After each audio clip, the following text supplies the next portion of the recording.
So here we are in June, and these are my top tips for using your upright cold frame from June through to August. And as you can see, the weather is glorious and the potatoes have gone a little bit sad and a little bit limp looking. Flowers that were starting last time have never really developed, so I'm a little concerned about them, not sure what sort of a crop we'll get. I have had a little sneak peek in the bag to just make sure we had got at least some to show you. So they're the first two potatoes harvested. So now I'm going to open up the flap at the front and see what we've got. We've not got a great crop here. I'm a little bit disappointed after all the work, but that's what you get with gardening. Sometimes things work and sometimes they don't, and it's all a learning curve for all of us.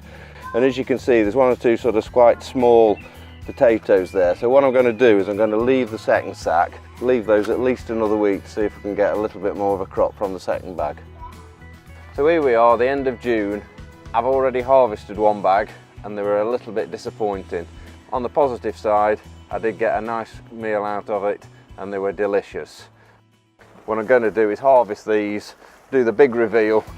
I'm going to tip them out here and see what we get. The second bag again hasn't produced a large enough crop really for me to be happy with that, but we have got some potatoes out of it.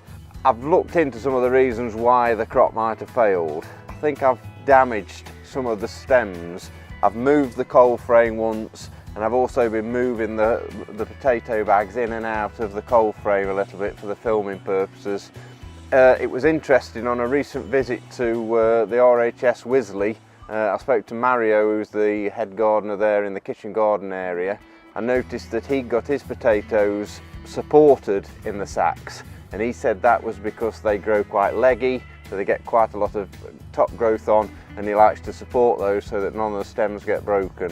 And that's the best reason I can think why my crop's been so poor. So next time when I'm trying these and I'm growing them in a greenhouse, what I shall do as well is adapt Mario's system and put some canes in and support the foliage. Gardening's all about a learning curve, so hopefully next year we'll have a bit better crop than this. So it's 2 weeks since we sowed these seeds, and as you can see we've got a lot of growth coming on. So the runner beans are really doing well and really put some growth on. The courgettes, I've got 2 poking through. That one's the best one. The chilli seeds are just starting to poke through there, and the kale's doing really well. So all I'm doing with these kale seeds is I'm just thinning them so I can get a few separated out. Gently tease the roots out.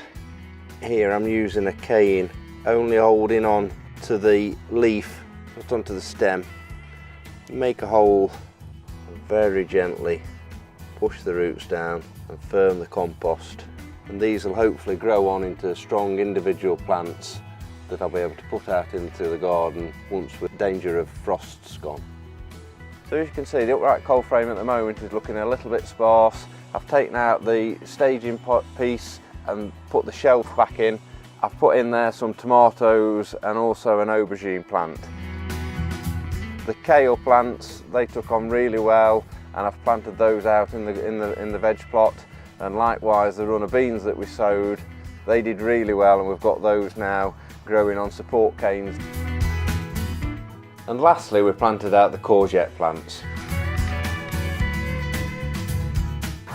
So today what I'm going to do is the chilli plants that we planted. They've done really well, but what I'm going to do today is plant those on. I've got some tomato plants there, so I've brought 2 types of tomato plants. I tend to use pots rather than grow bags. I just found I have better success with those. So I've got some 10-inch plant pots there, and I've just used some number 2 compost. We've got a support cane here that I'm going to tie into the shelf because I think it makes a great support system for the tomatoes, and then I'll let the tomatoes grow up there, and then when they reach the roof I'll take out the growing tip at that point. When I first started growing tomatoes, one of the things that always confused me was taking out the side shoots.